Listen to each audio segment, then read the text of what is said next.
A man died in 1852 after burning his life's work, and the way he died was as strange as anything he ever wrote.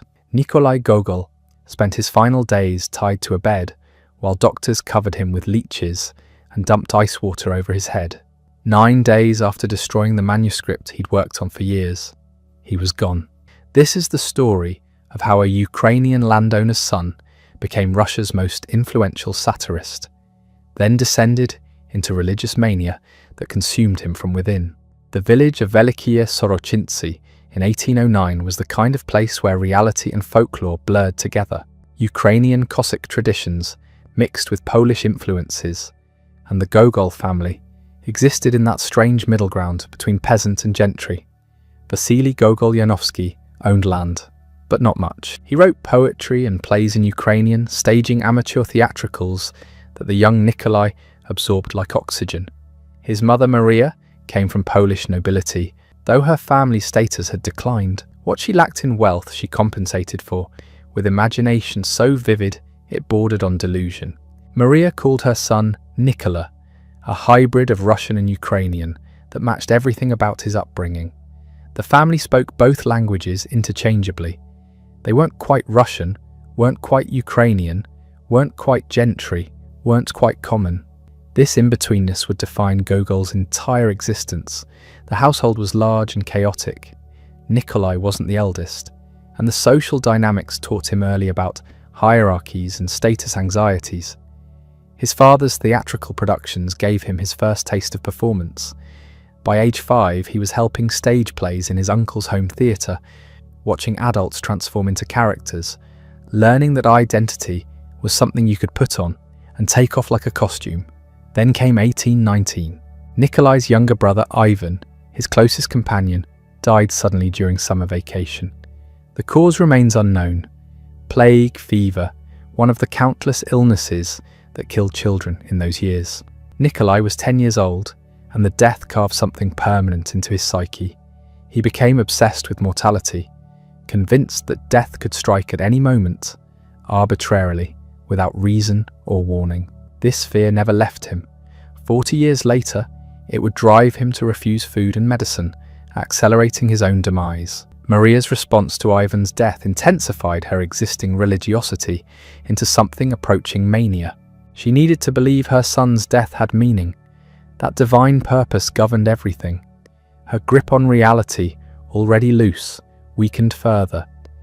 She began telling elaborate stories about her children's achievements that bore no relationship to fact.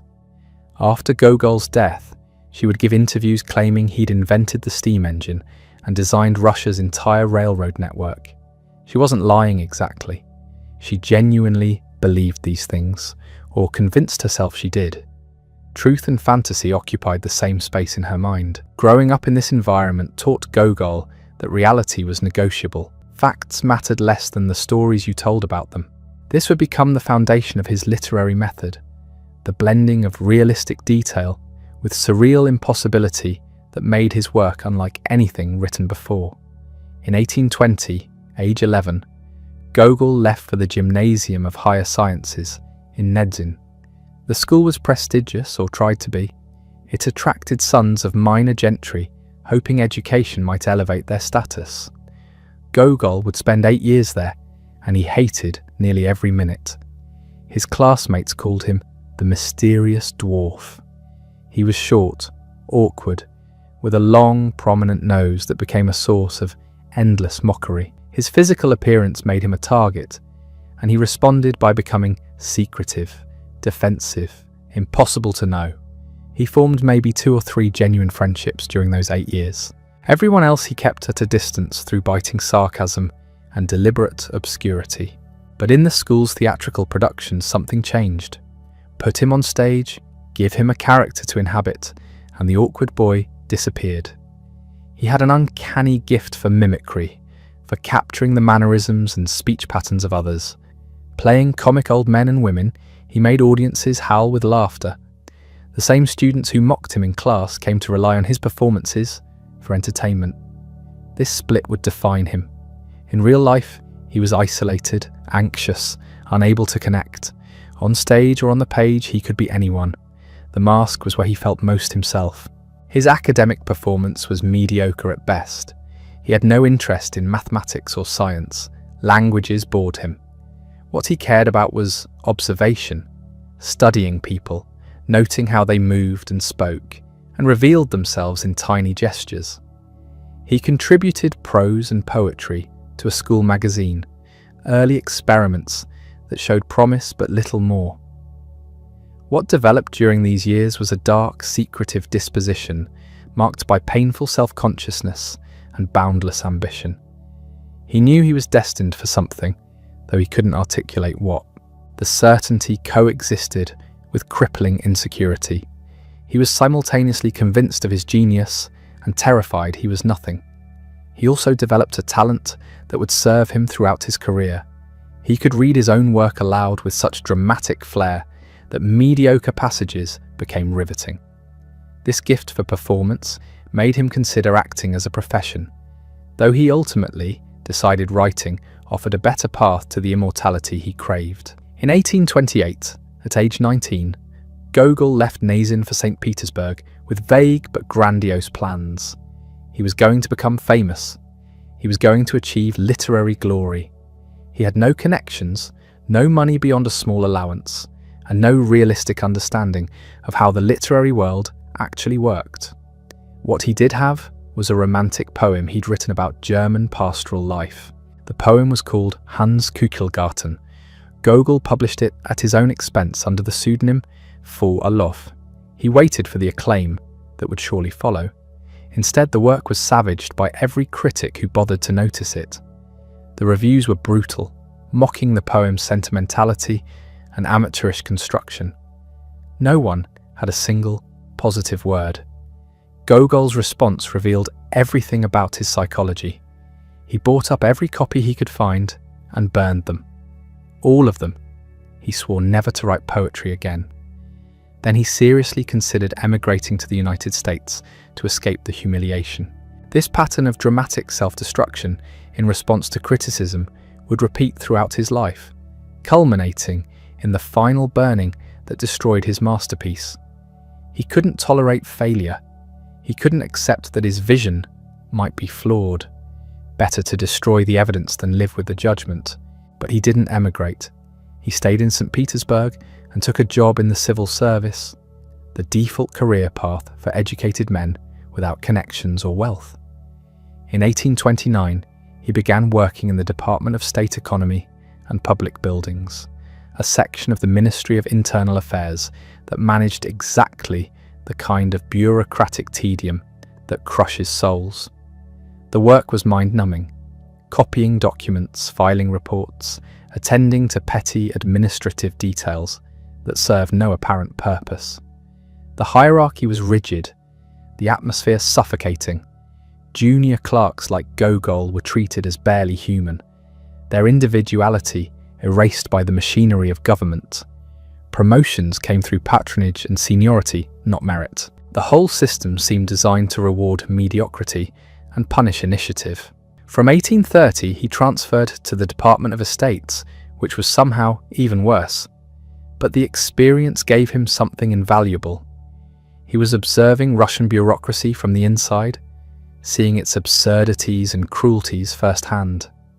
The petty tyrannies, the status anxieties, the way grown men debased themselves for minor advantages. All of it would feed into his greatest satirical works. During his spare time, he wrote. He contributed pieces to periodicals, small sketches and observations that earned him a few rubles, but no recognition. He was searching for his voice, experimenting with different styles and subjects. Nothing clicked until he turned to childhood memories of Ukraine. He remembered the sunny landscapes, the boisterous village life, the folklore his mother had filled his head with. Devils and witches, supernatural beings that lived alongside ordinary peasants. The stories came easily because he wasn't inventing them. He was channeling a world he knew intimately, filtering it through his particular sensibility that saw the fantastic lurking inside the everyday. Around this time, he met the people who would change his trajectory. Vasily Tchaikovsky, the court poet, Pyotr Pletnyov, an influential literary figure, and most importantly, Alexander Pushkin, Russia's greatest living writer. These men recognized something in the young clerk that others had missed. They saw talent, originality, a voice unlike anything else in Russian literature. Pushkin, in particular, became a kind of mentor. He encouraged Gogol, offered practical advice, and most crucially, believed in him when he barely believed in himself. This relationship would become one of the most important in Gogol's life, though its end would leave him devastated in ways he never fully recovered from. With encouragement from these literary lions, Gogol assembled his Ukrainian stories into a collection. Evenings on a Farm near Dikanka appeared in two parts in 1831 and 1832. The title evoked rural simplicity, but the stories themselves were anything but simple. They mixed folklore and realism, comedy and horror, the mundane and the supernatural in ways that Russian literature hadn't seen before. The success was immediate and overwhelming. The young author became famous overnight. Critics praised the collection's originality, its vivid characters, its ability to transport readers to a world both familiar and utterly strange. Readers devoured the stories, delighting in their energy and inventiveness. Gogol had found his voice, and it resonated. Pushkin and Zhukovsky championed the work publicly. Sergei Aksakov, an influential writer, added his praise. The critic Vissarion Belinsky, who would later become one of Russia's most important literary voices, recognized Gogol as a major new talent.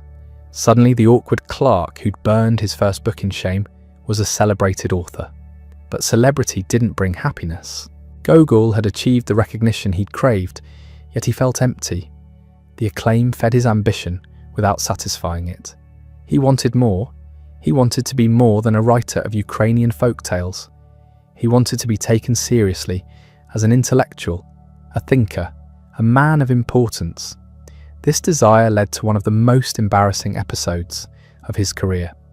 He developed an amateur passion for history, particularly medieval history, despite having no formal training or real knowledge. He attempted to secure a position at the University of Kyiv, failed, then somehow leveraged his literary fame to win a professorship at St. Petersburg University in 1834. He was made Professor of Medieval History, a job for which he had absolutely no qualifications. The appointment was absurd, the academic equivalent of making a celebrity chef the Surgeon General because they were good with knives. But Gogol accepted, apparently convinced that his genius would translate across disciplines. The disaster unfolded exactly as anyone with sense could have predicted. His lectures were incomprehensible. He mumbled, turned his back to students, spoke in vague generalities that revealed his complete lack of knowledge. When pressed on specific points, he invented excuses to avoid answering. He cancelled classes claiming illness, showed up late, assigned readings he himself hadn't completed. Students were baffled. How had this man become a professor? Some suspected he was conducting an elaborate performance art piece. Others just skipped his lectures entirely. After 1 year of farcical failure, Gogol resigned, though not before the humiliation had scarred him deeply. The experience of being an imposter in academia influenced his later work in subtle ways.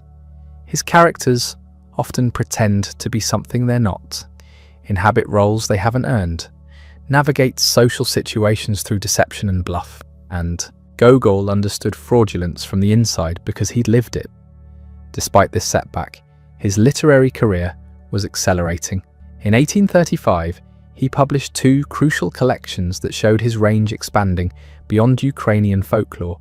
Mirgorod contained 4 stories that continued his pastoral themes, but with darker undertones. Arabesques shifted the setting entirely to St. Petersburg and marked a fundamental transformation in his artistic vision. The St. Petersburg stories were different. Gone were the sunny landscapes and boisterous peasants. In their place came alienation, madness, the crushing weight of urban existence. Nevsky Prospect and Diary of a Madman explored psychological breakdown, against the backdrop of fashionable society and bureaucratic inhumanity.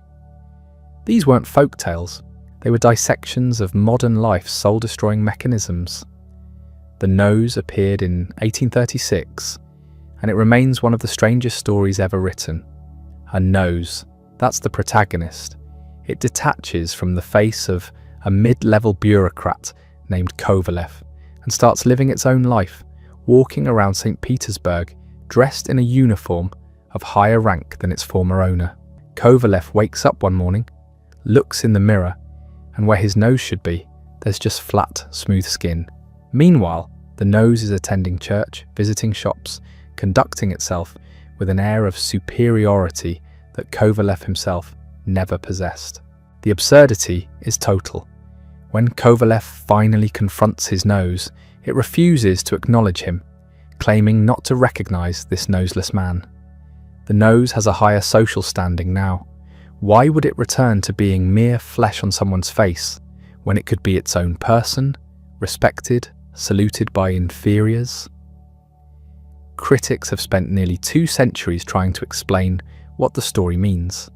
Is it about identity, social climbing, the arbitrary nature of rank in Russian society, castration anxiety, as the Freudians inevitably suggested? Gogol never explained. He just wrote this bizarre tale and let it exist, resisting all attempts to pin it down with meaning. What's clear is that by the mid-1830s, Gogol had developed a completely original artistic vision. He could take the most mundane aspects of bureaucratic life, the obsession with rank, the deference to uniforms, the desperate scramble for status, and push them into surreal territory where the absurdity became visible. His Petersburg wasn't the magnificent capital of empire that official culture celebrated. It was a place where reality itself felt unstable, where a nose could detach and outrank its owner, where madness lurked beneath every interaction. Then came the work that would make him immortal in Russian theatre. The Inspector General premiered in 1836, and it detonated like a bomb in the middle of polite society. The plot is simple. A small provincial town learns that a government inspector is coming incognito to investigate corruption. Panic ensues. Every official is guilty of something. Bribery, embezzlement, incompetence, you name it. Into this atmosphere of terror arrives Klestakov, a minor clerk from St. Petersburg who's travelling through and happens to be broke. The officials mistake him for the inspector. Klestakov, initially confused, realizes what's happening and plays along. He accepts bribes, flirts with the mayor's wife and daughter, and spins increasingly ridiculous lies about his importance in the capital. The officials believe everything. They're so terrified of the real inspector, so desperate to appear innocent, that they accept Klestakov's absurd claims without question. He describes dining with ambassadors, being consulted on matters of state, having 35,000 couriers delivering messages to his door. Impossible, obvious lies. They lap it up. Klestakov eventually leaves town with his pockets full of their money. The officials celebrate their narrow escape. Then a letter arrives. The real inspector is here. The play ends with everyone frozen on stage in tableau, mouths open, caught in the moment of realizing their catastrophic error. What made the Inspector General so dangerous wasn't just its mockery of corruption. Corruption in provincial Russia wasn't exactly news. What cut deep was how the play revealed the officials' willingness to believe anything that confirmed their own guilt. They convicted themselves. Klestakov didn't need to investigate. He just had to exist, and they confessed everything through their attempts to hide it. The premiere was attended by Tsar Nicholas I himself, who reportedly laughed and said, "Everyone got what was coming to them, and I most of all." The audience took this as permission to laugh too, but Gogol didn't experience the premiere as a triumph. He sat in the theatre watching people laugh, and he became convinced they were laughing wrong. They were enjoying the farce, the comedy of mistaken identity, the ridiculous situations. They were missing his deeper moral purpose. This conviction that audiences misunderstood him would haunt Gogol for the rest of his life. He'd intended the play as a mirror, showing Russia its own corruption, a moral lesson wrapped in comedy. Instead, people just thought it was funny. The disconnect between his intention and reception tormented him. Conservative officials were less amused than the Tsar. They saw the play as an attack on Russian institutions, a betrayal by someone who should have been celebrating the empire, not mocking it. Liberal intellectuals loved it for exactly that reason. Gogol found himself claimed by political camps he didn't belong to, praised for reasons he didn't recognize, attacked for satire he hadn't intended as political. His response was to flee. In June 1836, barely 2 months after the premiere, he left Russia. He wouldn't return for any extended period for 12 years. The first stops were Germany and Switzerland, but Italy became his true home in exile, Rome specifically. He arrived in 1837 and fell completely in love with the city, the light, the art, the sense of living among centuries of human achievement. For a man who'd grown up in provincial Ukraine and spent his adult years in the grey, bureaucratic maze of St. Petersburg, Rome felt like a revelation. He studied Italian art, attended operas, walked the ancient streets. He read Dante, immersed himself in Italian literature. The distance from Russia gave him perspective and freedom. No one in Rome cared about Russian literary politics or provincial corruption. He could work without the pressure of immediate response. But Rome couldn't protect him from the news that arrived in early 1837. Pushkin was dead, killed in a duel at age 37, shot defending his wife's honor against a French officer who may or may not have been having an affair with her. The news devastated Gogol. Pushkin had been more than a literary supporter. He'd been a stabilizing presence, someone whose judgment Gogol trusted, whose encouragement meant everything. Pushkin had suggested the plots for both the Inspector General and the work Gogol was now beginning, Dead Souls. He'd read drafts, offered advice, believed in Gogol's genius when Gogol himself doubted it. Now he was gone, senselessly, stupidly, in a duel over marital honor and social reputation. The randomness of it, the waste, reinforced every anxiety Gogol had about death's capriciousness. If Pushkin could be killed at 37, anyone could die at any moment. Gogol threw himself into work as a way of managing grief. Dead Souls became his obsession, the project that would justify his existence and honor Pushkin's memory. The novel's premise came from Pushkin himself. A con man travels through rural Russia, buying the legal titles to dead serfs who still appear on tax rolls. Landowners are happy to sell these dead souls cheaply, since they're paying taxes on them anyway. The con man then uses the accumulated titles as collateral for loans, essentially creating wealth from nothing. It's a perfect Gogolian setup. The dead treated as living for bureaucratic purposes, paper reality overriding actual reality, a system so absurd it enables its own exploitation. But Gogol's ambitions went far beyond satirizing serfdom. He envisioned Dead Souls as an epic in 3 parts, a Russian divine comedy. Part 1 would be the Inferno, showing Russia's moral degradation through the journey of the conman Chichikov. Part 2 would be Purgatory, showing Chichikov's moral struggle and the possibility of redemption. Part 3 would be Paradise, revealing Russia's spiritual potential and path to salvation.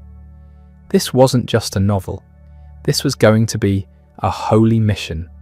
Literature as moral transformation, art as the vehicle for Russia's spiritual rebirth.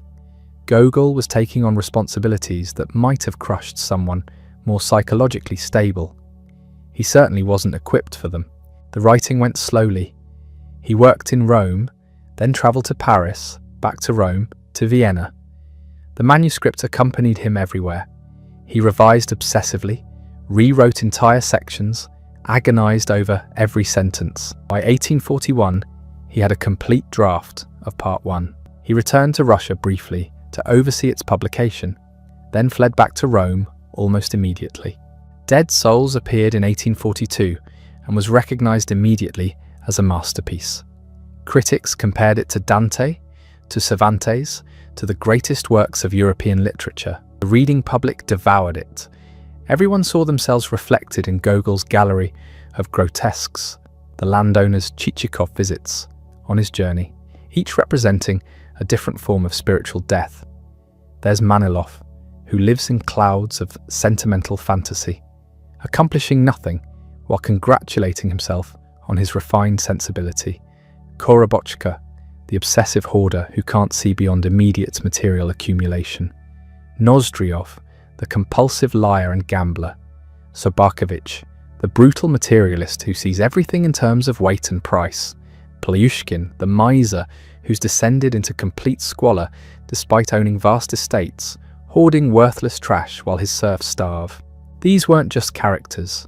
They were psychological types, moral categories, warnings about what happens when souls die while bodies continue functioning. Gogol's genius was making them simultaneously grotesque and recognizable. Readers knew people like this. Hell, readers were people like this. Chichikov himself remains mysterious throughout. We learn his background in the final chapters, his rise and fall through various schemes, but we never fully understand what drives him. He's not evil exactly. He's empty. He exists to accumulate, to scheme, to climb, without any sense of why beyond the climbing itself. A dead soul buying dead souls. The novel's structure is loose, episodic, digressive. Gogol interrupts the narrative constantly with philosophical asides, lyrical passages about Russia's landscape and destiny, bitter commentary on human nature. Critics who wanted a neat plot found it frustrating, but the digressions were the point. Gogol was doing something new, creating a prose form that could contain both realistic satire and metaphysical speculation, both sharp social observation and mystical yearning. The success should have satisfied him. Should have. But Gogol's relationship with success had always been complicated. Achievement brought no peace, only pressure to achieve more. And now he'd set himself an impossible task, writing parts 2 and 3, showing not just Russia's degradation, but its redemption. How do you write redemption when your genius is for depicting degradation? How do you create virtuous characters when your talent is for exposing vice? Gogol spent the next decade trying to answer these questions, and the attempt nearly destroyed him. But before the destruction came a final masterpiece, published in 1842 alongside Dead Souls. A short story that Dostoevsky would later claim was the source of all Russian realism. The Overcoat tells the story of Akaky Akakievich Bashmachkin, the most insignificant man imaginable. He's a copying clerk, the lowest rank in the bureaucratic hierarchy. His job is to copy documents by hand, nothing more. He's been doing this for years, will do it until he dies. He's not stupid, not lazy. He's just accepted his place with complete resignation. He lives in a tiny room, eats basic food, has no friends, no family, no desires beyond his work. Then winter comes, and Akaky realizes his overcoat is beyond repair. The cold Petersburg wind cuts through the thin fabric. He needs a new coat. But a new coat costs money he doesn't have. So he begins saving, cutting his expenses to the bone, working extra hours for additional kopecks, sacrificing everything to accumulate the necessary funds. The coat becomes his obsession, his dream, his entire existence. When he finally has enough money saved, he visits the tailor, orders the coat, and waits in an agony of anticipation. The day it's ready, he picks it up, wears it to work, and experiences a moment of pure joy. People notice him. Colleagues who've ignored him for years suddenly see him. He's invited to a party. For one evening, Akaky Akakievich matters. Walking home that night, drunk on this unprecedented social recognition, he's mugged. The coat is stolen. He reports the theft to the police, who couldn't care less. He tries to get an audience with an important general who might help, but the general, annoyed at being bothered by such an insignificant person, yells at him so harshly that Akaki stumbles out into the cold street in shock. He catches fever. Within days, he's dead. The department notices his absence. Someone new is hired to do his copying, and that's that. Akaki Akakievich existed, suffered, and disappeared without leaving a trace. Except that's not quite the end. The story concludes with a supernatural coda. A ghost starts appearing near the bridge where Akaki was robbed, stealing coats from passers-by. The ghost eventually steals the coat from the general who humiliated him. After that, it's never seen again. The overcoat distills everything Gogol understood about how bureaucracy crushes individual humanity. Akaki isn't a hero. He has no grand ambitions or revolutionary thoughts. He's just a man who wants a warm coat, a tiny scrap of dignity in a world designed to deny him even that. The system was the villain, and Gogol knew it better than anyone because he'd been inside it, copying documents like Akaki, watching men sacrifice their humanity for a fraction of advancement. But understanding the system and escaping it are different things. By 1842, Gogol was famous. Dead Souls had cemented his reputation as Russia's greatest living writer. The overcoat was being quoted in salons across Petersburg. Critics called him a genius. Readers devoured everything he published. He'd achieved what he'd dreamed of since burning Hans Kuchelgarten in humiliation 14 years earlier. None of it made him happy. Success brought expectations. Publishers wanted more stories. Readers wanted another novel. The literary establishment wanted him at their gatherings, their debates, their endless social performances. Gogol hated all of it. The attention made him uncomfortable. The praise felt hollow. And beneath everything was a growing conviction that his work, for all its acclaim, had failed to accomplish what truly mattered. He'd satirized Russian society brilliantly. Everyone agreed on that. His portraits of corruption, stupidity, and moral emptiness were devastatingly accurate. But satire exposed problems without solving them. It made people laugh at the absurdity of their world, then sent them back into that same world unchanged. What good was mockery if nothing improved? This question began eating at Gogol.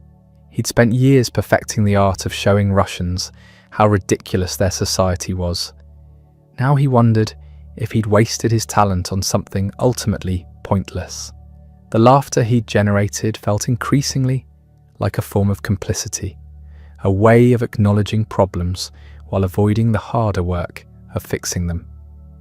The religious crisis that had been simmering since his near-death illness in 1840 intensified. Gogol became convinced that literature had moral responsibilities beyond entertainment or even social criticism. A writer, especially one with his gifts and influence, should guide readers toward truth, toward goodness, toward salvation. But how? His genius was for satire, for capturing the grotesque and absurd.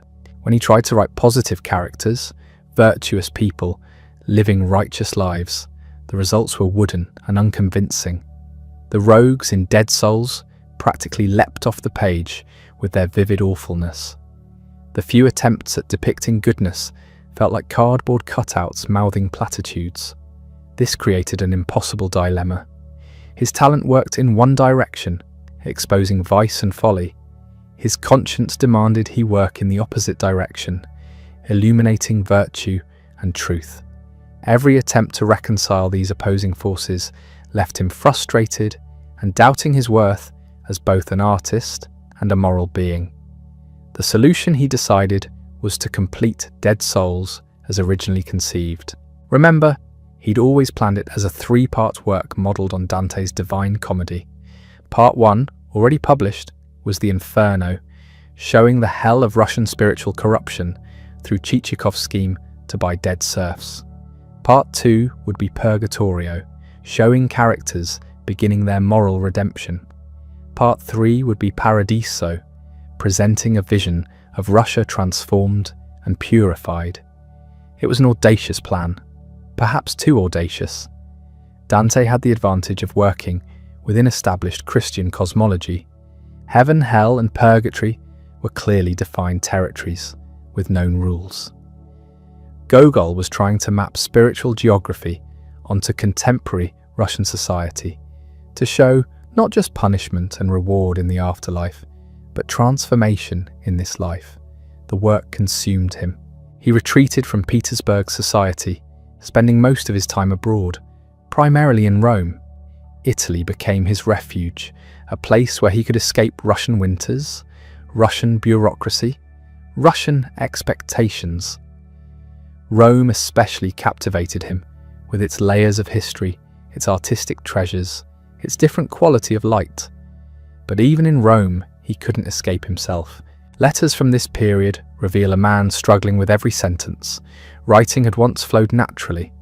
Now each word was extracted with painful effort. He'd draft chapters, read them over, recognise they weren't working, and start again. The satirical sections still came easily, but those were Part 1 territory, the hell he'd already mapped. Part 2 required something different, something he couldn't quite access. Friends who visited him in Rome reported his state of mind with growing concern. He was obsessive about his health, constantly convinced he was dying from some mysterious ailment. He followed bizarre dietary regimens, spent hours in prayer, and spoke increasingly about his unworthiness and the sinfulness of his earlier works. The man who'd written The Inspector General was now suggesting that comedy itself might be immoral.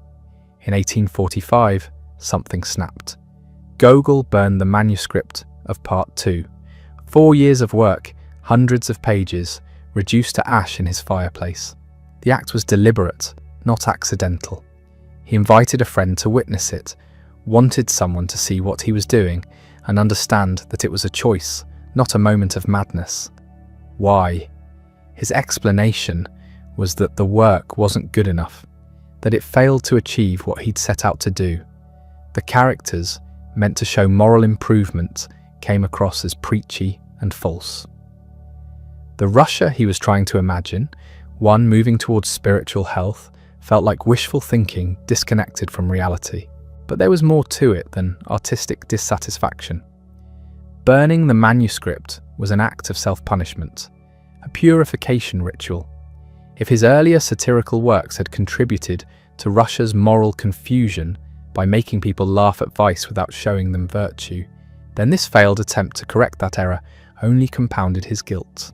The pattern established with Hans Kuchelgarten was repeating at a grander scale. Faced with failure, real or perceived, Gogol's response was destruction. After burning the manuscript, he collapsed. Friends found him semi-conscious, talking about dying, convinced that God was punishing him. It took weeks for him to recover physically, though mentally he never quite did. Yet, he couldn't abandon the project. Dead Souls. Part 2 became his white whale, the thing he had to complete to justify his existence, but couldn't complete no matter how hard he tried. He started over, writing new versions, attempting different approaches, always hitting the same wall. How do you portray goodness convincingly when your talent is for exposing evil? Some writers could manage both. Dickens created memorable villains and equally memorable saints. Tolstoy would later show characters achieving genuine moral growth without losing their complexity. But Gogol couldn't. His psychology, his artistic instincts, his entire creative mechanism was calibrated for one thing. The more he struggled with this limitation, the more he questioned whether literature itself was a valid path to spiritual truth. Maybe fiction was inherently deceptive, a form of lying even when it claimed to reveal truth. Maybe only direct moral instruction, religious teaching, plain statements of what was right and wrong could actually improve people. This thinking led to selected passages from correspondence with friends, published in 1847. The book was a catastrophe. Gogol presented it as his most important work, the culmination of everything he'd learned about Russia's problems and their solutions. It consisted of letters, essays, and meditations offering advice on how Russians should live, how society should be organized, how spiritual salvation could be achieved. The content was shocking. The man who'd satirized autocracy and serfdom now defended both as ordained by God. The writer who'd exposed bureaucratic corruption now insisted that subjects should obey their rulers without question. He praised the Orthodox Church's most conservative elements, condemned Western European influence, and argued that Russia's path forward lay in returning to traditional hierarchies and religious obedience. His former admirers were horrified. Vissarion Belinsky, the influential critic who championed Gogol's earlier works, wrote a devastating open letter. He accused Gogol of betraying everything his art had stood for, of abandoning the cause of progress for reactionary mysticism. The letter circulated widely in manuscript, becoming one of the most important documents in Russian intellectual history. Belinsky's rage was personal. He'd believed Gogol's satires were weapons against tyranny and ignorance. Now the satirist was defending the very things he'd mocked. It felt like betrayal, like Gogol had been lying all along about what he stood for. But Gogol hadn't been lying. He'd been confused, and he'd grown more confused over time. The young writer who'd exposed Russian society's absurdities had genuinely believed that exposure would lead to improvement. When it didn't, when the laughter changed nothing, he'd lost faith in his own method and grasped for something else. Selected Passages was his attempt to become what he thought Russia needed, a moral teacher rather than a satirist. The problem was that he had no talent for it. The passages that worked in the book were the ones where his natural instincts broke through the moralizing, where he forgot to preach and just observed human behaviour with his characteristic sharpness. The rest was tedious, contradictory, sometimes incoherent. It read like the work of someone trying to convince himself of positions he didn't naturally hold. The book's failure devastated Gogol worse than any previous setback. This wasn't a youthful attempt like Hans Kuchelgarten that he could dismiss as immaturity. This was his mature statement, his attempt to redirect his career toward moral purpose, and everyone hated it. Even people who agreed with its conservative politics found it poorly executed. Even readers sympathetic to religious themes found it overwrought and confused. And the liberal intelligentsia, his natural audience, saw it as proof that Gogol had gone mad or sold out or both. He retreated deeper into himself, into prayer and fasting, into consultations with spiritual advisors who reinforced his worst impulses. The conviction grew that his literary success had been a trap, that Satan had given him talent specifically to lead him and his readers astray. If the Inspector General made people laugh at corruption without inspiring them to fight it, wasn't that the devil's work? If Dead Souls showed the emptiness of Russian life without offering a path toward fullness, wasn't that spiritual poison disguised as art? These questions tortured him. They also paralyzed him. He kept working on part 2 of Dead Souls, kept trying to create the moral counterweight to part 1's satire, kept failing. The surviving fragments show characters who are meant to be good but come across as stiff and unconvincing. There's a landowner who runs his estate justly, a governor who administers wisely, a merchant who conducts business honestly. On paper, these should be admirable figures. In Gogol's prose, they're lifeless. Compare them to Chichikov, to Sobakovich, to any of the grotesques from part 1. Those characters live. They breathe and sweat and scheme. You can see them, hear them, smell them. The virtuous characters in part 2 are concepts, not people. Gogol knew it. Every time he reread what he'd written, he knew it wasn't working. The knowledge drove him deeper into despair and self-recrimination. By the late 1840s, his mental state was clearly deteriorating. Friends reported bizarre behaviours, obsessive religious practices, periods of deep depression, alternating with manic energy. His health complaints multiplied. He was convinced he had some terrible disease that doctors couldn't diagnose, that his body was failing in mysterious ways. Modern readers might recognize symptoms of severe depression, anxiety, possibly obsessive-compulsive disorder, but 19th century medicine had no such frameworks. Gogol was simply seen as eccentric, neurotic, difficult. The tragedy is that he never lost his artistic vision. Letters and fragments from his final years show the same sharp observations, the same ability to capture character in a few perfect details. When he forgot to be moral and just described what he saw, the genius was still there, but he couldn't forget. The burden of moral purpose crushed his natural gifts. In 1848, he made a pilgrimage to Jerusalem, hoping that visiting the Holy Land would provide spiritual clarity. It didn't. The trip exhausted him physically and left him spiritually unchanged. Jerusalem was hot, dusty, crowded with tourists and merchants. The sacred sites felt commercialized. He'd hoped for revelation and got disappointment.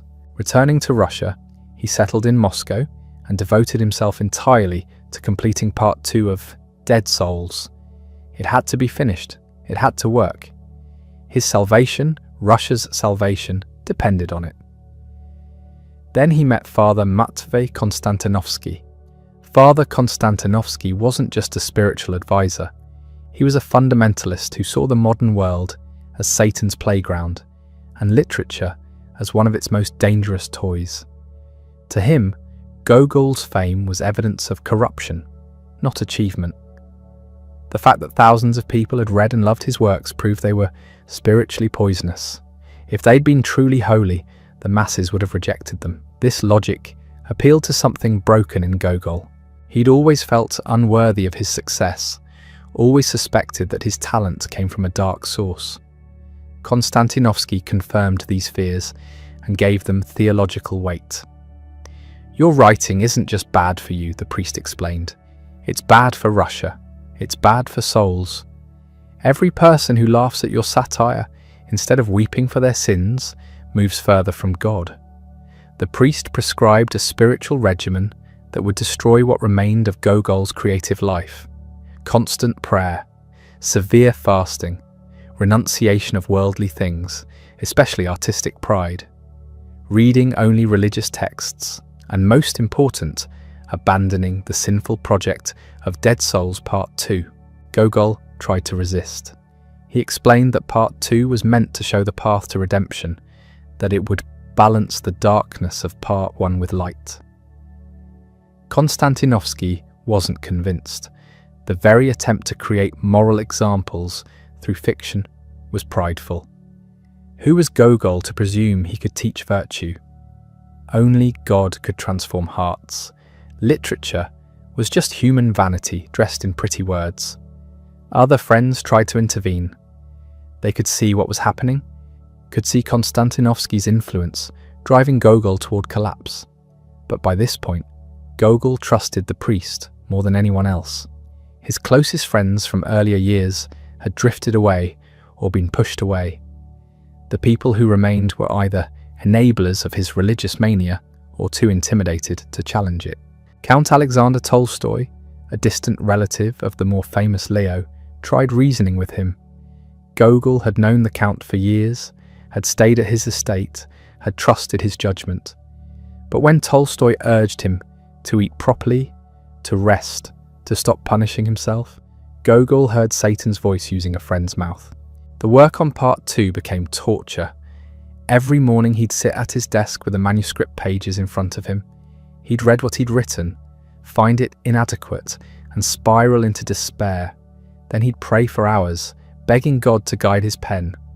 Then he'd try writing again, produce a few stilted paragraphs, recognize their lifelessness, and conclude that God was withholding inspiration because Gogol remained unworthy. The fragments that survive from this final version show glimpses of the old genius fighting to break through. There's a scene with a landowner named Kostanzhoglo who runs his estate efficiently and treats his serfs well. When Gogol forgets his moral agenda and just describes how the estate functions, the writing comes alive. You can see the crops growing, smell the livestock, hear the peasants working. But then he remembers he's supposed to be teaching a lesson, and everything goes wooden. Constantinopoulos delivers a speech about proper management that reads like an economics textbook. He explains crop rotation, animal husbandry, accounting practices. It's informative, but deadly dull. Compare this to any speech by a character in Part 1. When Sobakovich talks about his possessions, you feel his crude materialism in every word. When Nozdryov lies about his adventures, you hear the desperation beneath the bravado. The Part 2 characters don't have that dimensionality. They're types, not people. Gogol knew it. His letters from this period are heartbreaking. He writes to friends explaining that he's working constantly, but producing nothing of value. The words won't come, or they come but they're wrong. He's lost his gift, or God has taken it away, and he doesn't know how to get it back. Meanwhile, his health deteriorated. The fasting that Konstantinovsky prescribed became more extreme. Gogol would go days eating almost nothing, then break the fast with a small piece of bread or a few spoonfuls of soup. His body began shutting down. Friends who saw him were shocked by his appearance. He'd always been thin, but now he was skeletal. His eyes were sunken, his skin grey. The physical decline fed the spiritual crisis. Gogol interpreted his weakness as God's judgment. If he were truly righteous, he'd be strong despite the fasting. Holy men in the desert had survived on nothing. His inability to do the same proved his unworthiness. He also suffered from what modern medicine would recognize as severe depression. The symptoms are clear in contemporary accounts. Loss of appetite beyond even the religious fasting, inability to feel pleasure or interest in anything, constant fatigue, overwhelming guilt and self-loathing, sleep disturbances, the conviction that he was a burden to everyone around him and that the world would be better without him. But 19th century Russia had no concept of clinical depression. What Gogol experienced was interpreted through religious and moral frameworks. He wasn't sick. He was struggling with demons, both metaphorical and possibly literal. The treatment wasn't medical, but spiritual. More prayer, more fasting, more renunciation. The tragic irony is that Gogol's earlier work had shown remarkable psychological insight. The narrator of Diary of a Madman descends into psychosis in ways that feel disturbingly real. Gogol understood mental breakdown from the inside. But he couldn't apply that understanding to himself. When his own mind began failing, he saw it as spiritual failure rather than illness. Early 1852 brought the final crisis. Gogol had been living in Moscow, staying with Count Tolstoy. He'd brought the manuscript of Dead Souls Part 2 with him, still working on it, still failing to make it work. Father Konstantinovsky visited regularly, continuing to push Gogol toward complete renunciation of literary activity. The exact sequence of events in late February is disputed. Different witnesses gave different accounts, but the essential story is this. Gogol had another crisis of faith about his work. He reread the manuscript and found it not just inadequate, but actively harmful. The attempt to depict virtue through fiction was itself prideful and therefore sinful. Konstantinovsky had been right all along. On the night of February 24th, 1852, Gogol called his servant and asked for the manuscript portfolio. He took it to the fireplace in his room. Then he burned everything. The entire manuscript of Dead Souls Part 2, years of work, went into the flames. Some accounts say he wept while doing it. Others say he was calm, even relieved. One version has him initially burning the wrong portfolio and having to correct the mistake. We'll never know exactly what happened because the only witness was a servant who gave conflicting stories over the years. What we do know is that by morning, the manuscript was ash and Gogol had crossed a line from which there was no return. The destruction of his work, the second time he'd burned a major manuscript, triggered a complete breakdown. He took to his bed and refused to eat anything at all. Friends gathered, alarmed by his condition. They begged him to eat, to drink water, to see doctors. He refused everything. When they brought food to his room, he turned his face to the wall.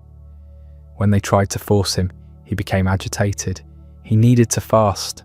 He needed to prepare himself. Death was coming, and he had to be ready. The doctors who were finally called had no idea what to do with a patient who refused treatment. They diagnosed him with various ailments, none accurate. The treatments they prescribed were worse than useless. They bled him, applied leeches, subjected him to hot baths followed by ice water dousing, all standard medical practice of the era, and all completely wrong for someone dying of starvation and psychological collapse. Gogol endured these tortures with minimal resistance. Perhaps he saw them as deserved punishment. Perhaps he was too weak to fight. Eyewitness accounts describe a man barely conscious, mumbling prayers, occasionally calling out names from his past. His mother, his dead brother, Ivan, Pushkin. Count Tolstoy sat with him through the final days, helpless to prevent what was happening. Other friends came and went, equally powerless. They watched Russia's greatest living writer destroy himself and couldn't stop it. The tragedy wasn't just Gogol's death, but the senselessness of it. He wasn't dying of disease or old age. He was dying of despair, of guilt, of a religious mania that had convinced him his greatest achievements were sins. On March 4th, 1852, just 9 days after burning his manuscript, Nikolai Gogol died. He was 42 years old. The official cause of death was listed as inflammation of the brain, which meant nothing. The real causes were starvation, medical malpractice, and spiritual agony. The funeral was enormous. Thousands of people turned out to mourn. The literary establishment eulogized him as Russia's greatest satirist. Students and intellectuals saw him as a champion of progressive thought. The religious establishment praised his final turn toward God. Everyone claimed him, and no one understood him. The surviving fragments of Dead Souls Part 2 were eventually published, reconstructed from earlier drafts that hadn't been burned. Reading them is a strange experience.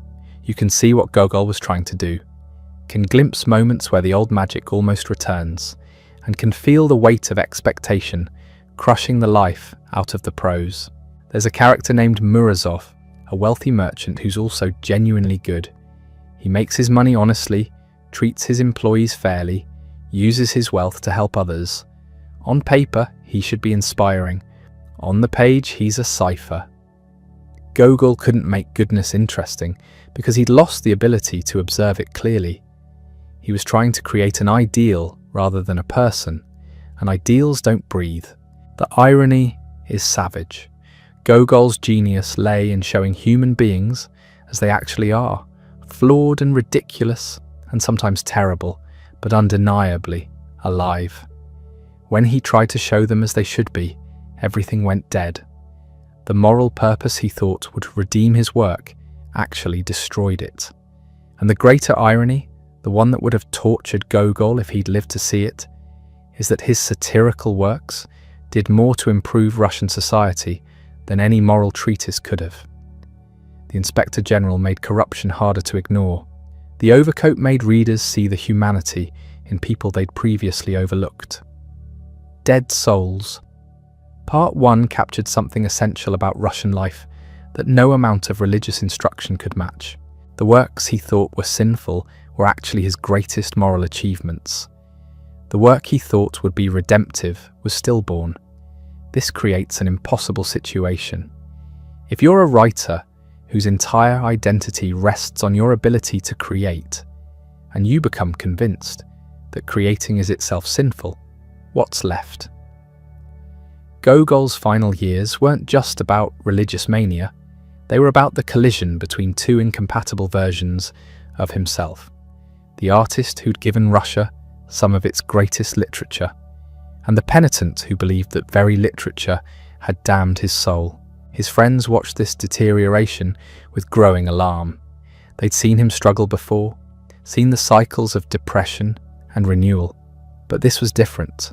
The light had gone out entirely. Turgenev visited him in the late 1840s and was shocked by the change. The brilliant conversationalist who'd once entertained salons with readings from his works now spoke only in religious platitudes. The sharp observer of human nature now saw everything through the lens of sin and redemption, and he was writing letters, endless letters to friends and acquaintances, offering spiritual guidance they hadn't asked for and didn't particularly want.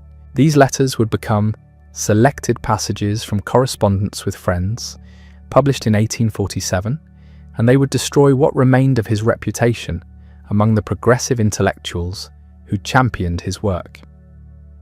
The book is staggering in its wrong-headedness. Gogol defends serfdom as divinely ordained. He argues that peasants should be grateful for their chains because suffering builds character. He tells landowners to be kind masters, but never questions whether having masters is the problem. He praises the Orthodox Church with the fervour of a convert. Never mind that he'd been Orthodox his entire life. He defends autocracy, argues against reform, and presents himself as a prophet guiding Russia towards spiritual renewal. Belinsky, the critic who'd done more than anyone to build Gogol's reputation, was appalled. He wrote a letter in response that became one of the most famous documents in Russian literary history. You can feel the betrayal in every line. Belinsky had believed in Gogol, had seen him as a force for social progress, had interpreted the Inspector General and Dead Souls as attacks on the system, and now here was Gogol defending that same system, wrapping tyranny in religious justification. The letter couldn't be published in Russia because it was too inflammatory, but it circulated in manuscript form and became a rallying cry for progressive intellectuals. Dostoevsky was arrested for reading it aloud at a gathering. That's how incendiary it was. Gogol's response to this criticism was to double down. He hadn't made himself clear enough. People had misunderstood. He needed to explain better, to write more forcefully, to complete Dead Souls Part 2 and show everyone what he really meant. But the more he tried to write virtue, the more it eluded him. There's something almost mathematically precise about how Gogol's talent worked. He could observe reality with microscopic accuracy and render it with surgical precision. He could capture the exact quality of human weakness, the specific texture of self-deception, the precise anatomy of corruption. What he couldn't do was imagine goodness that felt real. The good characters in Part 2 are abstractions. They say the right things, perform the right actions, but they don't live on the page the way Chichikov or Nozdryov or Sobakovich did. They're moral lessons wearing human skin, and Gogol knew it. He'd write a chapter, reread it, hate it, and start over. The process became torture. Where he'd once written with facility, letting the words flow, he now agonized over every sentence, and always there was Father Konstantinovsky reading his work and finding it wanting. Not good enough, not holy enough, too worldly, too concerned with art when it should be concerned only with salvation. Gogol began a pattern of extreme fasting. Religious fasting was common in Orthodox practice, but Gogol took it to dangerous extremes. He'd eat almost nothing for days, weakening himself, convinced that mortifying the flesh would somehow purify the spirit and allow him to write the masterpiece he'd promised. It didn't work. Starvation doesn't make you a better writer. It makes you weak and confused and unable to think clearly. His friends tried to intervene. Count Tolstoy, who'd supported him for years, begged him to eat, to rest, to stop torturing himself. Others tried to separate him from Father Konstantinovsky's influence, recognizing the priest's fanaticism as dangerous. But Gogol wouldn't listen. He'd found certainty in his religious convictions, and certainty was more appealing than the ambiguity that had tormented him for decades. The problem with certainty is that it requires you to ignore evidence, and the evidence was mounting that something had gone terribly wrong. He was getting weaker. His handwriting, once precise and elegant, became shaky and erratic. He suffered from constant headaches, digestive problems, and insomnia. The fasting was destroying his body, but he interpreted the suffering as holy rather than harmful, and he kept burning manuscripts. The 1845 burning of Dead Souls.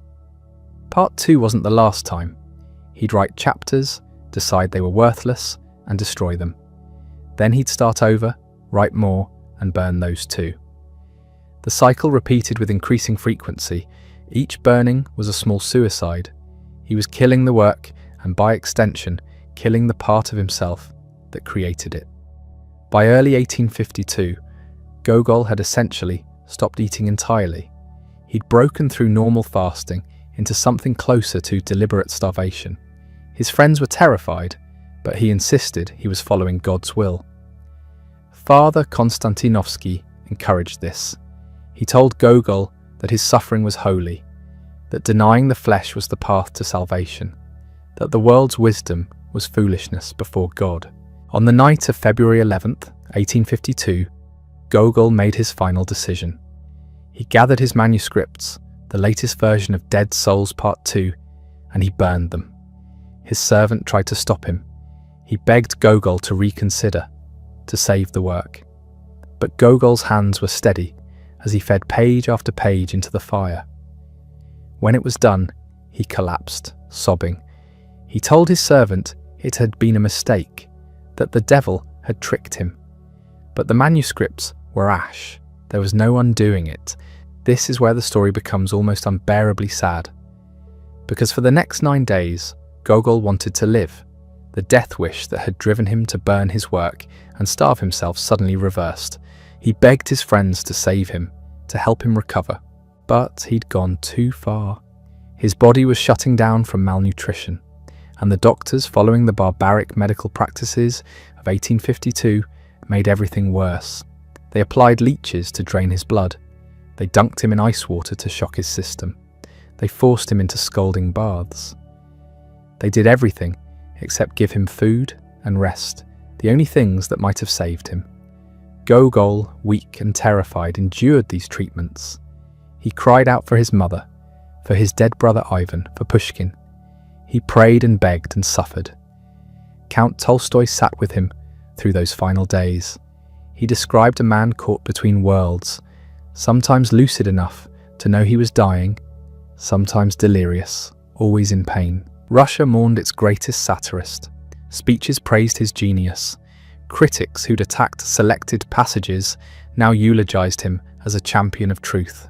The government he'd defended in his final years claimed him as a patriot. The progressives he'd disappointed claimed him as one of their own. Everyone wanted a piece of Gogol. Everyone had a theory about what he'd really meant, what he'd really believed, what his work really represented. But Gogol himself was beyond caring. He'd spent his entire adult life trying to figure out what he was supposed to be, what his work was supposed to mean, what God wanted from him, and he'd died without answers.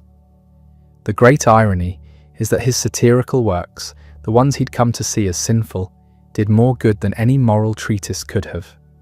The Inspector General made corruption harder to ignore. The Overcoat made readers see the humanity in people they'd previously dismissed. Dead Souls captured something essential about Russian society that social reform couldn't address, but literature could. The work he thought would redeem him, Part 2 of Dead Souls, died with him. What survives are fragments reconstructed from earlier drafts that escaped the fires. Reading them is like examining archaeological remains, trying to imagine the complete structure from scattered pieces. You can see what he was attempting. Chichikov was supposed to transform, to become a better man through suffering and divine intervention. Other characters were supposed to demonstrate virtue, to show that goodness was possible even in corrupt Russia. But the fragments are lifeless. The energy that animated Part 1 is absent. These aren't real people. They're moral examples, and moral examples don't breathe. Gogol's genius was for showing human beings as they actually are, ridiculous and flawed and sometimes terrible, but undeniably alive. When he tried to show them as they should be, everything went flat. And here's the tragedy he couldn't see. His satirical works were moral achievements precisely because they were truthful. They didn't preach, they showed. They held up a mirror to Russian society and forced people to see themselves clearly. That clarity was uncomfortable. It made people angry. But it also made them think, made them question, made them recognize that maybe things didn't have to be this way. The works he burned, the works he thought would save Russia, couldn't have done that. They would have been forgotten, dismissed as reactionary nonsense from a writer who'd lost his edge. The works that survived, the ones he feared were sinful, are the ones that changed Russian literature forever. Dostoevsky said all Russian realists came from under Gogol's overcoat. He meant that Gogol had shown them how to write about ordinary people with dignity, how to find profound meaning in small lives, how to blend the realistic and the fantastic in ways that illuminated truth. That's Gogol's real legacy. Not the religious tracts, not the moral instructions, the stories that showed human beings in all their complicated absurdity. And the man who created them couldn't see their value because he'd convinced himself that only explicit moral instruction mattered, that art without a clear message was worthless, that laughter was somehow less holy than tears. He died believing he'd failed, but he'd succeeded beyond measure. He'd changed how Russian writers thought about their craft. He'd influenced everyone who came after him. He'd created works that would outlive empires, just not in the way he'd wanted. The question we're left with is why this happened. Why does brilliant satirical work require the writer to see humanity clearly, including its flaws, while moral instruction seems to demand blindness to complexity? Look at the Inspector General. The play works because Gogol understood that corruption isn't simple evil. The officials aren't monsters. They're ordinary people who've learned that survival means going along, that honesty is punished, that the system rewards those who play the game. They're terrified of the fake inspector not because they're villains, but because they're trapped in a world where everyone is guilty of something and power is arbitrary. That's insight. That's truth. That's what makes the play devastating. Now imagine Gogol trying to write a sequel where those same officials see the error of their ways and become honest. Where does that truth go? It evaporates. Because real people don't transform through abstract moral revelation. They change when circumstances force them to, when self-interest aligns differently, when they're given genuine alternatives to the systems that shape them. Gogol couldn't write that. His religious framework demanded that people change through divine grace and moral instruction, but his artistic instincts told him that's not how humans actually work. The conflict was unbearable. The same pattern shows up in The Overcoat. Arkady Akakievich isn't virtuous in any conventional sense. He's limited, obsessed with trivialities, incapable of understanding the larger world. But Gogol makes you care about him because he shows you the human being beneath the ridiculous exterior. The coat matters because dignity matters, because everyone deserves to feel like they belong, because the cruelty of indifference is real, even when directed at people who seem insignificant. That's moral art. It doesn't preach, it makes you see. Try to write a version where Akaki learns important lessons and becomes a better person. The story dies because the power comes from showing that his worth isn't conditional on improvement. He deserves basic human consideration exactly as he is. Gogol's religious mentors couldn't accept this. They wanted literature that explicitly taught virtue, that showed good people rewarded and bad people punished, that made moral categories clear and absolute.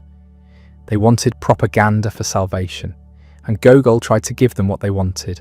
That's what selected passages from Correspondence with Friends was supposed to be.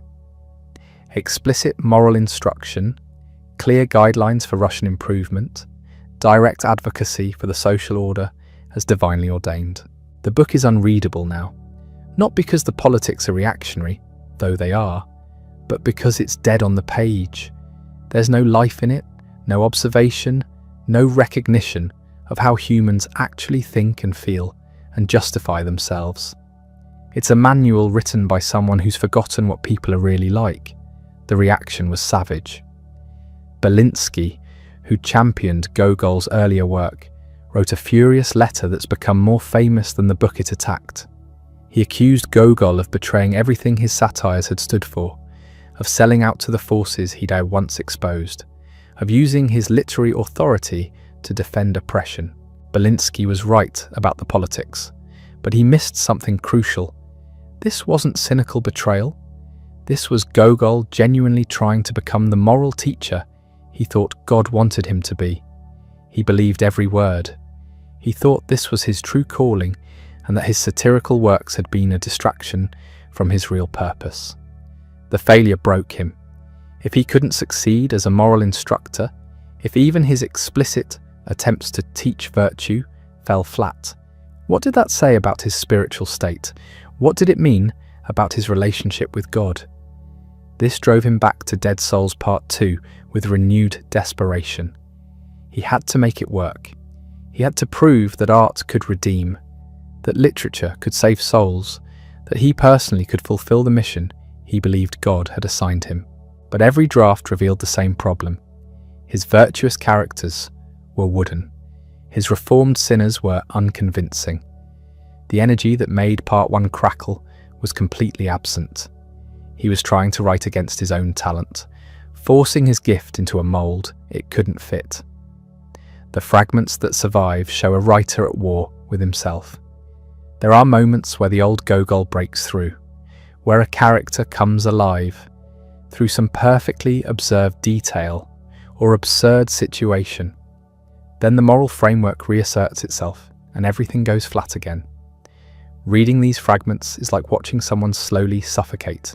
You can see what he's trying to do. You can understand why he thinks it matters, but you can also see that it's not working, that the attempt is killing the very thing that made his work powerful. His friends saw it too. They urged him to give up the religious obsession and return to what he did best. Write another play. Write more Ukrainian stories. Stop trying to save Russia and just observe it clearly. But Gogol couldn't hear them. He'd convinced himself that his earlier success was spiritually worthless, that laughter was less important than tears, that making people think was inferior to making them believe. Father Konstantinovsky reinforced this at every turn. The priest saw literature itself as suspect, a worldly vanity that distracted from true devotion. He demanded that Gogol renounce his literary career entirely, that he see his previous works as sins requiring repentance, and Gogol, already fragile and guilt-ridden, increasingly accepted this judgment. His health deteriorated. He stopped eating properly. He subjected himself to extreme fasts and religious exercises that his body couldn't handle. His friends watched helplessly as he destroyed himself through misguided piety. The second burning of dead souls. Part 2 happened in this context. Gogol was physically weak, mentally unstable, spiritually tormented. Konstantinovsky had convinced him that the manuscript was an obstacle to his salvation, that finishing it would damn his soul, so he burned it. Again, years of work, the project he dedicated his life to, reduced to ash, and then he starved himself to death. Refused food, refused medical care, accepted barbaric treatments from doctors who had no idea what they were doing, leeches on his face, ice water over his head, hot baths that burned his skin. He died believing he'd failed God, failed Russia, failed himself. His last coherent words were reportedly prayers asking for forgiveness. He thought he was going to hell. The tragedy is that his literary legacy did exactly what he'd hoped his religious writing would do. It made Russians examine their society. It forced them to confront corruption and cruelty they'd normalized. It expanded the boundaries of what literature could accomplish. Dostoevsky didn't claim that all Russian realists came from under Gogol's moral treatises. He said they came from under the overcoat. The work Gogol feared was sinful became the foundation for an entire tradition of socially conscious literature. Tolstoy, Chekhov, Turgenev, all of them learned from Gogol, not from his attempts at moral instruction, but from his satirical observations.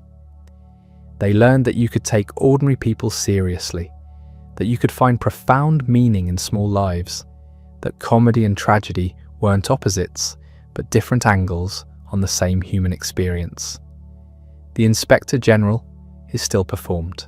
The Overcoat is still read. Dead Souls. Part 1 is still considered a masterpiece. These works haven't aged. They're not museum pieces. They're living literature that continues to illuminate how societies work and how individuals get crushed by systems they can't control. Everything Gogol tried to accomplish through preaching, he accomplished through showing. Everything he thought was a distraction from his true purpose turned out to be his true purpose. Everything he feared was sinful was actually sacred, in the sense that it treated human beings with the dignity and complexity they deserve. The works that survive aren't the fragments of Part 2. They're the satirical pieces he thought were spiritually worthless. They're the stories that made people uncomfortable, that refused to offer easy answers, that showed life as messy and complicated and resistant to simple moral categories. And that's the final irony. Gogol died thinking he'd wasted his life on frivolity when he should have been saving souls. But his satirical works did more for human dignity than any sermon could have. They made readers see people they dismissed. They made corruption visible. They made cruelty intolerable. That's what art can do when it's honest. It can change how people see the world without telling them what to think. It can create empathy without demanding it. It can reveal truth without claiming to possess it. Gogol couldn't accept this because he wanted certainty. He wanted clear moral categories. He wanted to know that his work was unambiguously good, that God approved, that he was fulfilling a divine mission. But art doesn't work that way. It works through ambiguity, through observation, through showing rather than telling. It works by trusting readers to draw their own conclusions, to engage with complexity, to recognize themselves in characters they'd rather not identify with. The moment you try to control the message, the moment you decide exactly what readers should think, you kill the thing that makes literature powerful. You turn living characters into moral examples. You turn complex situations into lessons. You turn art into propaganda. Gogol learned this the hard way. His attempts at explicit moral instruction fell flat.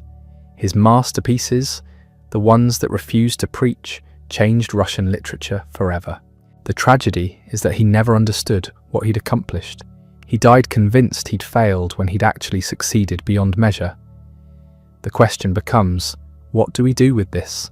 How do we make sense of a life that ended in such spectacular self-destruction while producing works that endure precisely because they refuse the tidy resolutions their creator craved? Start with what's verifiable. Gogol burned Part 2 of Dead Souls on the night of February 24th, 1852. Friends heard about it the next morning. They arrived to find him in bed, refusing food, refusing medical help, insisting he'd acted correctly. Within days he was dying. Within 9 days he was dead.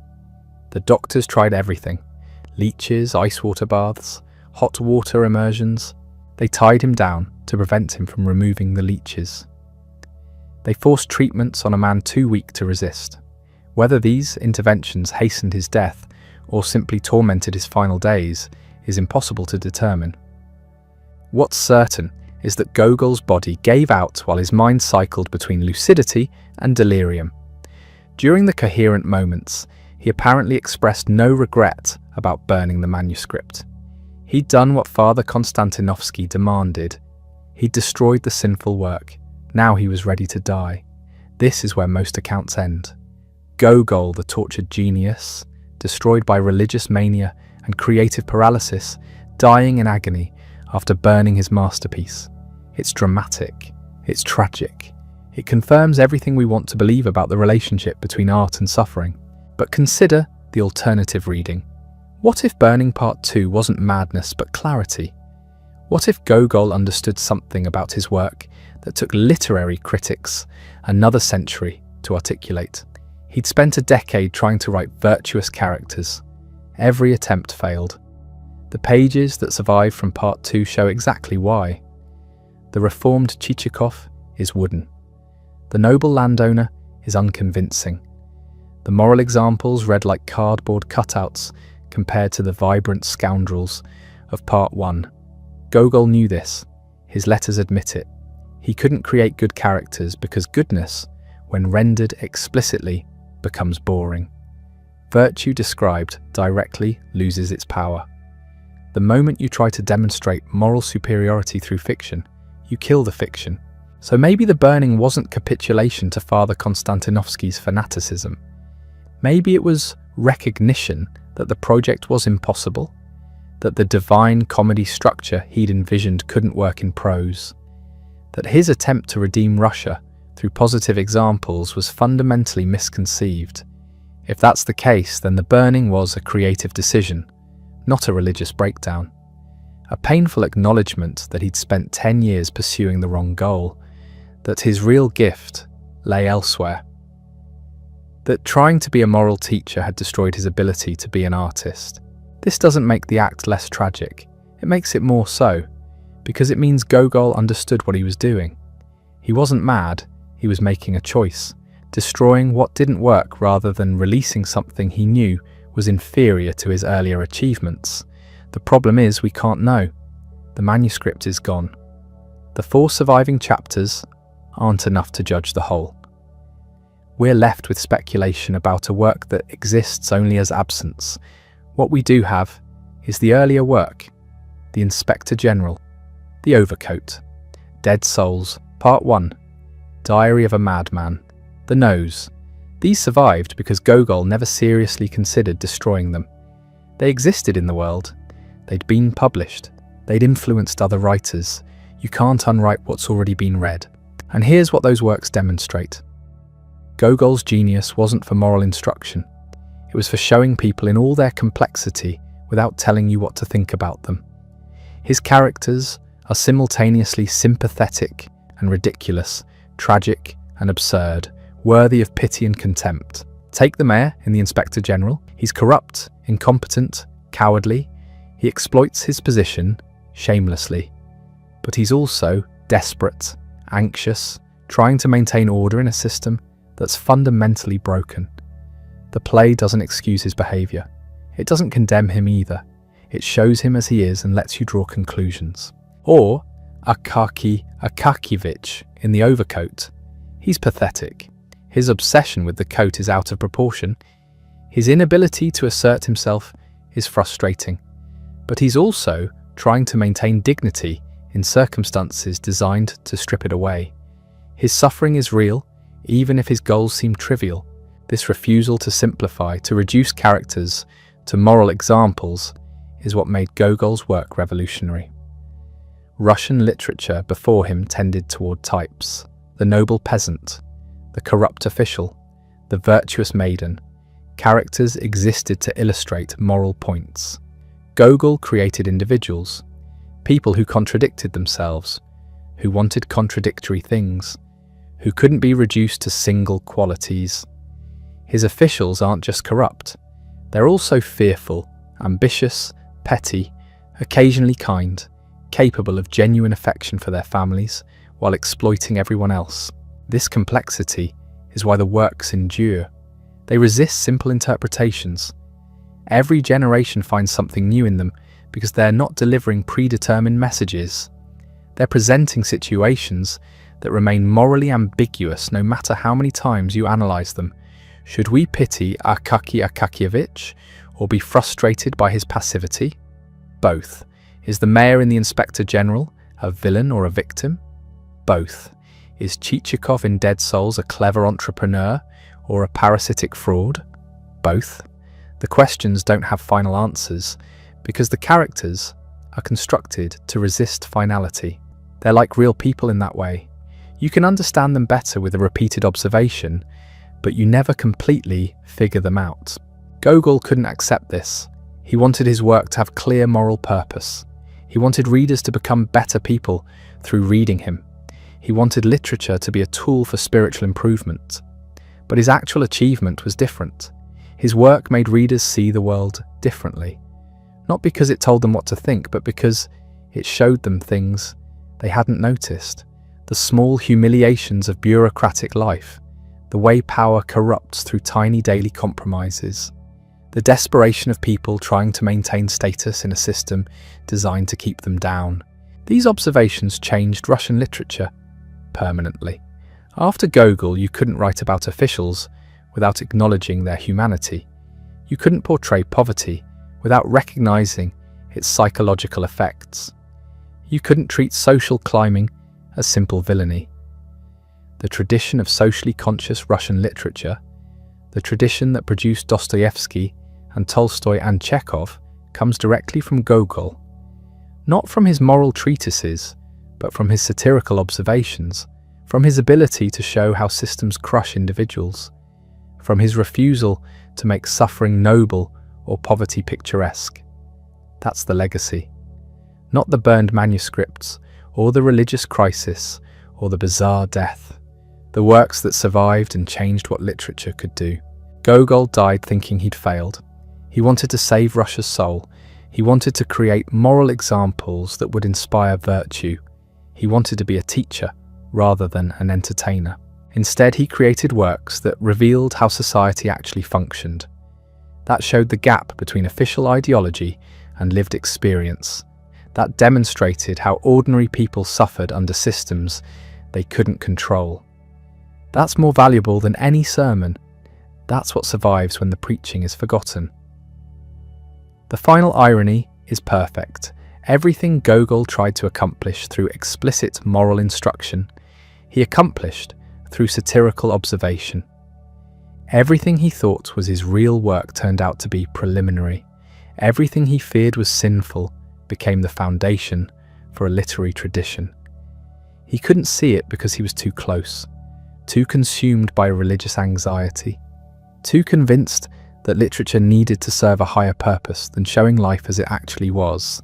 But showing life as it actually was turned out to be the higher purpose, making readers see what they'd been taught not to notice, creating empathy for people they'd been trained to dismiss, revealing the mechanisms of social control and individual suffering. That's what art can do when it's honest, not when it's trying to teach lessons or inspire virtue, but when it's simply observing carefully and reporting truthfully. Gogol's tragedy wasn't that he failed, it was that he succeeded in ways he couldn't recognize as success. His works did exactly what great literature should do. They changed how people saw the world. They made the invisible visible. They created space for new kinds of stories, about new kinds of people.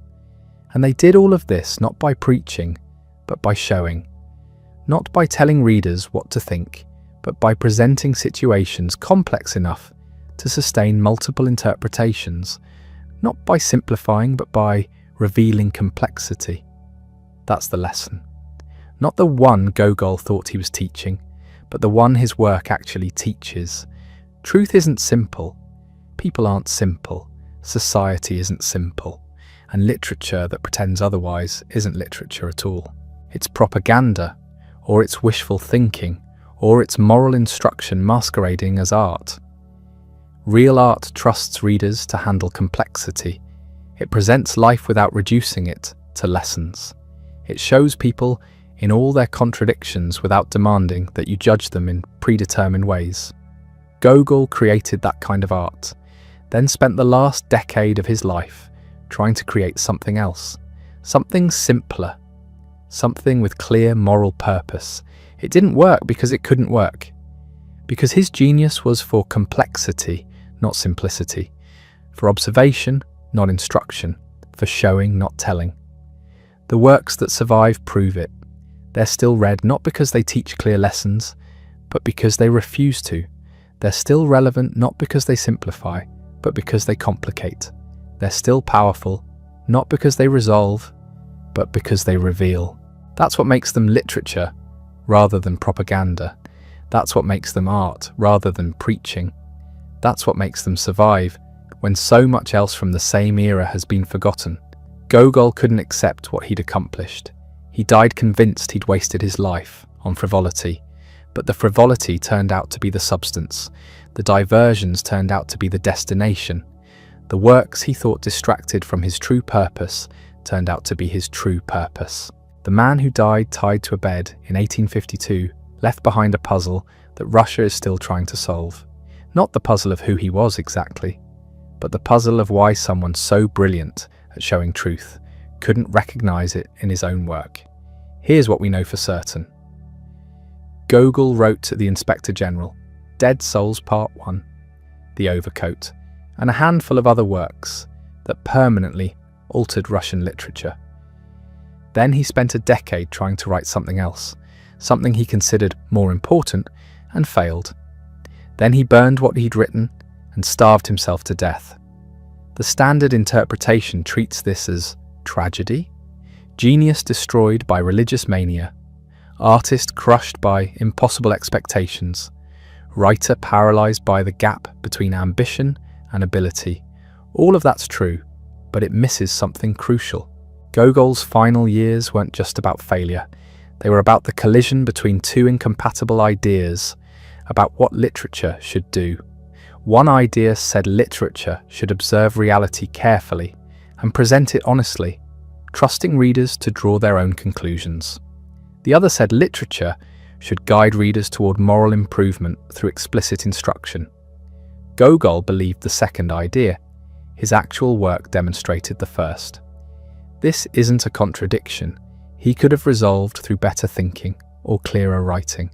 It's fundamental. The qualities that make satirical observation powerful, the refusal to simplify, the commitment to showing rather than telling, the trust in readers to handle complexity, these same qualities make moral instruction impossible. You can write satire or you can write sermons. You can observe or you can instruct. You can show life as it is or show life as it should be, but you can't do both simultaneously. The attempt produces exactly what Gogol produced in Dead Souls Part 2. Wooden characters, lifeless prose, good intentions strangling artistic truth. The burning makes sense in this context, not as madness, but as recognition. Gogol had spent 10 years proving that his religious project was impossible. The manuscript represented a decade of failure. Keeping it meant preserving evidence of his inability to become what he thought God wanted him to be. So he destroyed it, and having destroyed it, having eliminated the project that had consumed him, having admitted through action what he couldn't admit through words, he had nothing left. The work he thought mattered was ash.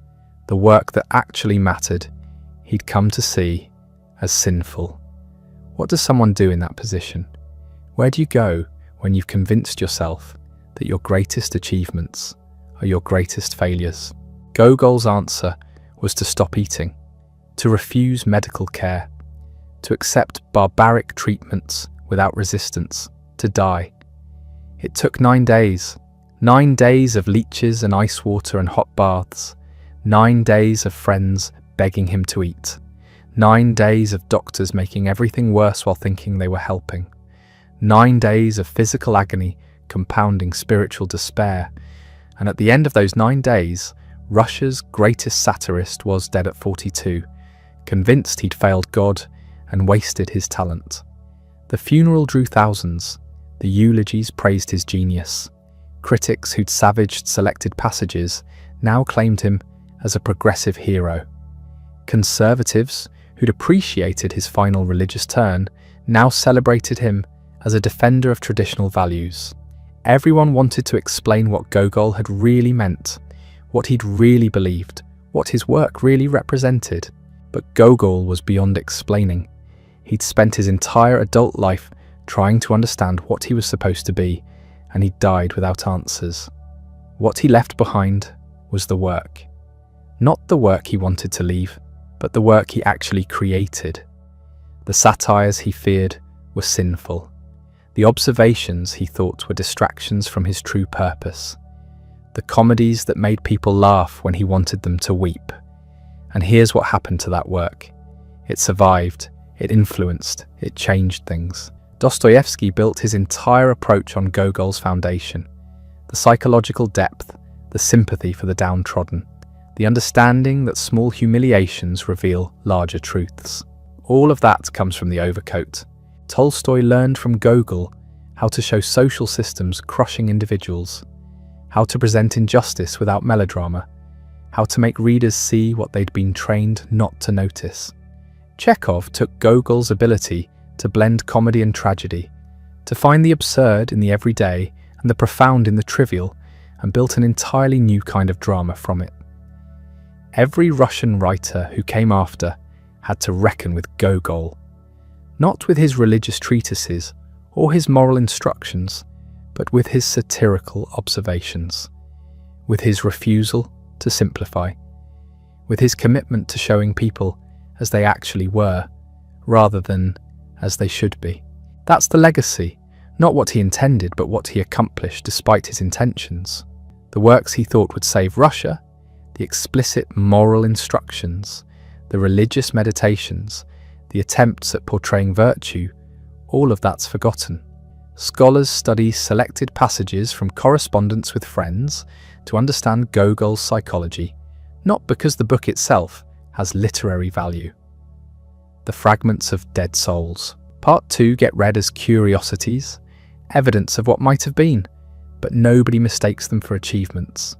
What survives is what Gogol feared was worthless: the satires, the comedies, the observations that refused to preach, the characters who contradicted themselves and couldn't be reduced to moral categories, the situations that remained ambiguous no matter how many times you analysed them. These works did more for human dignity than any sermon could have. They made readers see people they'd dismissed. They revealed the mechanisms of social control. They showed how systems crush individuals while pretending to serve them. They created empathy without demanding it.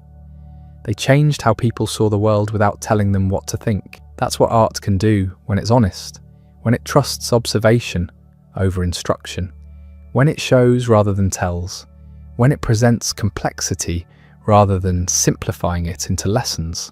Gogol never understood this. He died convinced that his satirical works were spiritual failures, that laughter was less valuable than tears, that making people think was inferior to making them believe.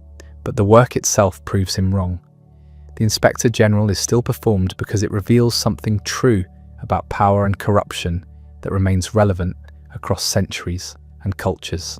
The Overcoat is still read because it captures something essential about human dignity and social indifference that every generation recognizes.